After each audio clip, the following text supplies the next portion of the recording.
Trend लोगों ने बना दिया, गुप्त रोग। हाँ।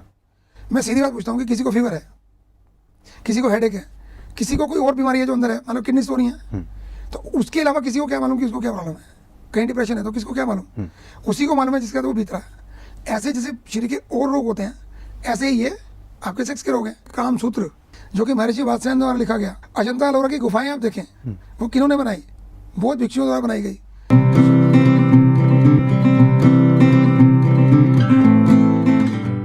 डॉक्टर साहब, आपका स्वागत है। Thank you. आज हम बात कर रहे हैं सेक्स संबंधित समस्याओं पर। सबसे पहले आपसे जानना चाहूँगा कि सेक्स का महत्व हमारे जीवन में कितना है? भारतीय इथोस की बात यदि हम करें तो उसमें सीधा कहा कि धर्म, अर्थ, काम, मोक्ष, ये चार पुरुषार्थ जिसको हम बोलते हैं जीवन के, इस मनुष्य जीवन की जो उत्पत्ति हुई है उसमें हमको क्या लेना है? मोक्ष। पर उस मोक्ष को पाने के लिए हमको तीन चीज़ें और भी चाहिए। क्या? धर्म, अर्थ, काम और मोक्ष। अब धर्म मीन्स जो जीवन में ड्यूटीज हमको मिली हैं, वो ड्यूटीज हम पूरी करें। वो करते हुए अपने जीवन को चलाने के लिए जो अर्थ यानी पैसा या साधन चाहिए, उनका उपार्जन करें। और उनका उपार्जन करने के बाद हम अपनी कामनाओं की पूर्ति करें।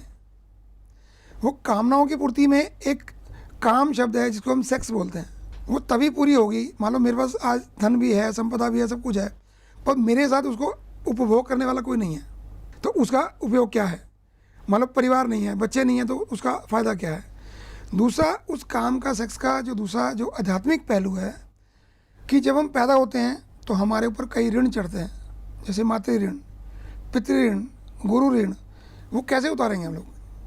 उसको उतारने का सीधा सा साधन ये है कि हम वही सब कर्म अपने जीवन में करें, यानी संतान उत्पत्ति करें, तो मातृ ऋण, पितृ ऋण उतरता है। फिर जो शिक्षा हमको गुरुओं ने दी, वो शिक्षा हम अपने बच्चों को दें या आने वाली और संतति को दें। वो ऋण उतारने के लिए भी हमको संतान उत्पत्ति चाहिए। तो आयुर्वेद में काम या कहें कि सेक्स, उसका बहुत जीवन में पूरा महत्व है।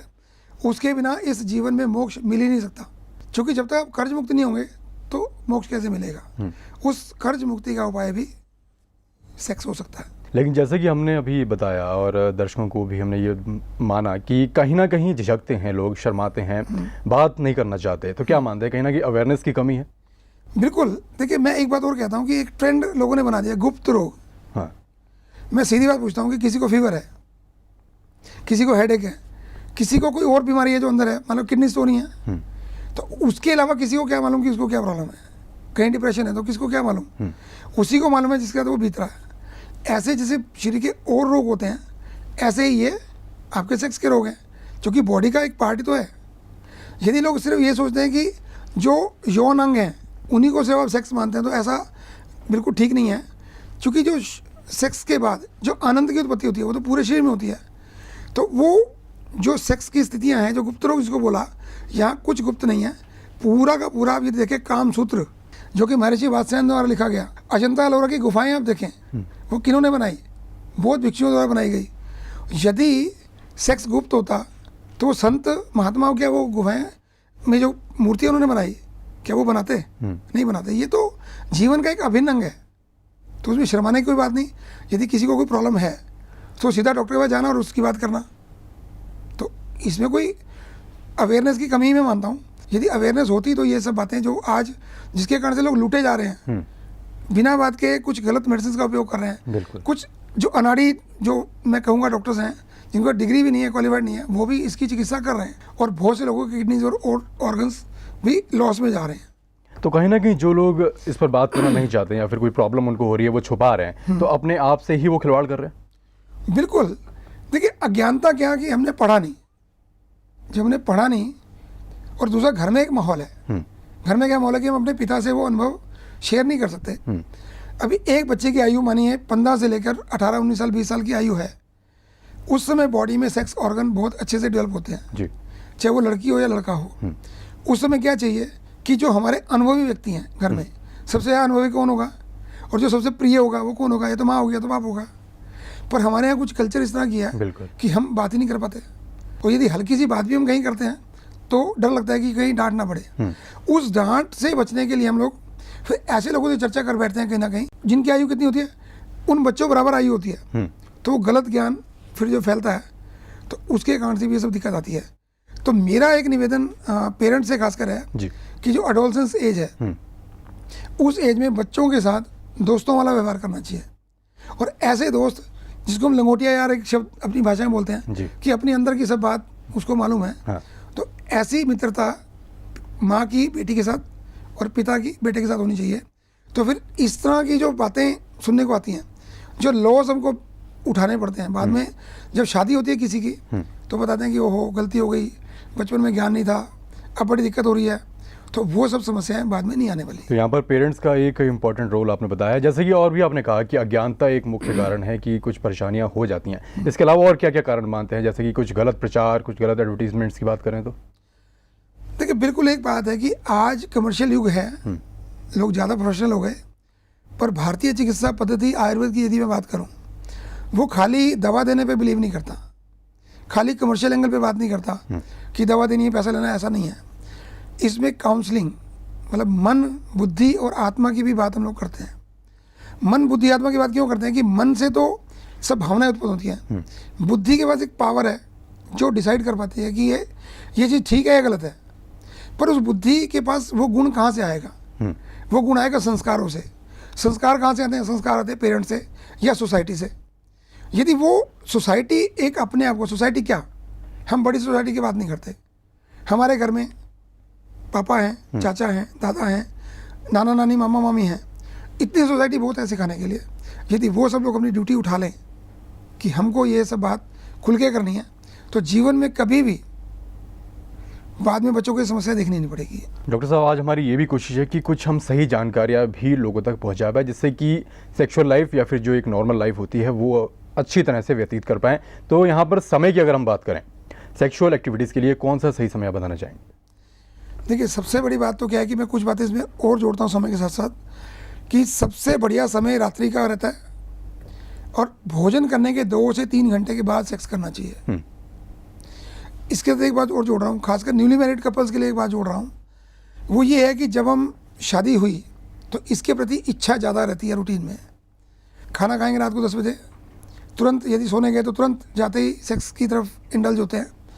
तो आमतौर पे देखा होगा कि शादी के बाद विदिन 1 ईयर लोगों के पेट निकलने शुरू होते हैं। प्रेगनेंसी हुई तो बात अलग है, पर अदरवाइज वेट बहुत गेन होता है। उसका मुख्य कारण क्या है कि जो एनर्जी भोजन को पचाने के लिए जानी चाहिए थी, या जो ब्लड सर्कुलेशन स्टमक की तरफ जाना चाहिए था, जब सेक्स में इंडल्ज होते हैं तो सारा का सारा ब्लड फ्लो कहाँ जाता है? सेक्स ऑर्गन की तरफ चला जाता है। तो डाइजेशन की एनर्जी स्लो होती है, खाना पचता नहीं है, तो उसमें फिर फैट बढ़ता है बॉडी में। जब फैट बढ़ेगा तो क्या मोटापा आएगा, और अल्टीमेटली जब मोटापा बढ़ता है तो उससे सेक्स कम होता है। ये बात ध्यान रखनी है। और दूसरा क्या है कि इसमें सबसे इम्पोर्टेंट बात जो आप लोगों को नोट करने की है वो क्या है कि सेक्स जो है वो आपके जीवन में संपूर्णता देता है। ये बहुत बड़ी बात है। सेक्स संपूर्णता देता है। शादी क्यों की गई? दूसरे देशों में तो ऐसा कल्चर नहीं है। हमारे भारतवर्ष में कल्चर है कि विवाह करते हैं। विवाह कोई 2 लड़के, एक लड़का एक लड़की में विवाह नहीं होता, 2 परिवारों में विवाह होता है जी। वो जो संपूर्णता देता है वो क्या करता है कि यदि एक पार्टनर अनसेटिस्फाइड रह गया तो स्वाभाविक है घर में झगड़ा होना ही है। तो इसमें क्या जरूरी है कि दोनों पार्टनर जब उस तरफ इंडल्ज हो रहे हैं, सेक्स की तरफ इंडल्ज हो रहे हैं, तो दोनों का शारीरिक, मानसिक और बौद्धिक रूप से समर्पण चाहिए। एक दूसरे के प्रति प्यार चाहिए, श्रद्धा चाहिए, लाड चाहिए, प्यार चाहिए, तो सेक्स संपूर्णता में आता है। और यदि सेक्स में एक वर्ड है ऑर्गाज्म, ऑर्गाज्म बोलते हैं जब दोनों का डिस्चार्ज इकट्ठे होता है। यदि दोनों का डिस्चार्ज इकट्ठे होता है इट मीन्स सेक्स पूरा हुआ। वो सेक्स क्या करता है? वो सेक्स आप दोनों को हेल्थ देता है, वो आप दोनों की ओज बढ़ाता है, इम्यूनिटी बढ़ाता है, रोगों से आपको बचाता है, आपस में प्यार का बंधन बढ़ाता है। तो यदि इस तरह का किया गया सेक्स है तो वो लाइफ को बहुत सेटिस्फैक्शन देता है। और इसकी वजह उल्टा हुआ कि मानो एक पार्टनर की इच्छा है, दूसरे की इच्छा नहीं है, किसी भी कारण से, मानो थकावट है, कोई डिजीज़ है, कुछ और है, यदि एक पार्टनर बीमार है, दूसरा पार्टनर सेक्स करे तो दूसरे पार्टनर को भी बीमार होने के चांसेस बने रहते हैं। तो तब क्या करना है? उस समय सेक्स नहीं करना। यहाँ मैं बात दोनों पार्टनर्स की कर रहा हूँ। और दूसरा क्या है कि जब मेंसेस आए हैं एक पार्टनर को तो उस समय भी सेक्स नहीं करना। पर कभी कभी क्या होता है कि वासना इतनी हैवी होती है, तो वो वासना मतलब प्यार नहीं है वहाँ पे, वहाँ जैसे है कि मुझे सेक्स करना है, तो वो भी संपूर्ण सेक्स नहीं होता, अपूर्ण सेक्स होता है, तो वो भी रोग उत्पत्ति करता है। दूसरा क्या है कि फ्रीक्वेंसी ऑफ सेक्स, जो क्वेश्चन हमने शुरू किया था, जी। भाई एक दिन में हम कितनी बार सेक्स कर सकते हैं। कभी कभी बहुत सारे पेशेंट आके बोलते हैं डॉक्टर साहब शादी के बाद मैंने एक रात में 6 बार किया, 5 बार किया, 3 बार किया, तो वो गलत है। शायद आपको मालूम नहीं है कि जो सीमन डिस्चार्ज होता है, आयुर्वेद की भाषा में यदि बात करें तो सीमन बनने में 90 दिन लगते हैं। आज जो भोजन किया उसके 90 डेज में जाके सीमन तैयार होता है। तो आपने एक दिन में 6 बार बहा दिया, तो यानी एक दिन का मतलब 6 दिन का भोजन जो है वो आपने एक दिन में बहा दिया, तो क्या होगा? स्वाभाविक है आपके अंदर एनर्जी लॉस होगा। एनर्जी लॉस होगा तो बहुत दिनों तक आप सेक्स नहीं कर पाएंगे। और एक कहावत है बहुत पुरानी कि आदमी और घोड़ा कभी बूढ़ा नहीं होता। पर आज क्या हो गया, 30-30 साल के लोग आके बोलते हैं कि डॉक्टर साहब एंजॉय नहीं कर पा रहे। क्यों नहीं कर पा रहे? क्योंकि पहले इतना कर चुके कि अब एंजॉय की स्थिति बचती नहीं है। तो अपने को एक तो मौसम के अनुसार सेक्स करना चाहिए। मानो बहुत गर्मी है, मई जून का महीना है, तो अवॉइड करना चाहिए, ना ही करें तो अच्छा है। और थोड़ा बरसात का मौसम आया तो वीक में ट्वाइस कर सकते हैं। थोड़ा और सर्दी बढ़ी तो वीक में थ्राइस 4 टाइम्स कर सकते हैं। और जब दिसंबर जनवरी फरवरी की ठंड है तो आप डेली एंजॉय कर सकते हैं। कोशिश करें कि एक बार, जैसे कि हमने शुरू में कहा कि संतान उत्पत्ति के लिए आयुर्वेद ने संभोग की प्रक्रिया को बताया जी। और यदि हम ऐसे ही करते रहेंगे तो क्या होगा? लॉस ही होने वाला है। तो एक तो मौसम पर डिपेंड करता है, दूसरा आपकी प्रकृति पे डिपेंड करता है कि आप कितने स्टेबल हैं, तीसरा आपके डाइट पे डिपेंड करता है, चौथा आपके प्रोफेशन पे डिपेंड करता है कि आप किस प्रोफेशन में हैं। कि बहुत टायर्डनेस है तो कैसे सेक्स करेंगे? तो इन सब बातों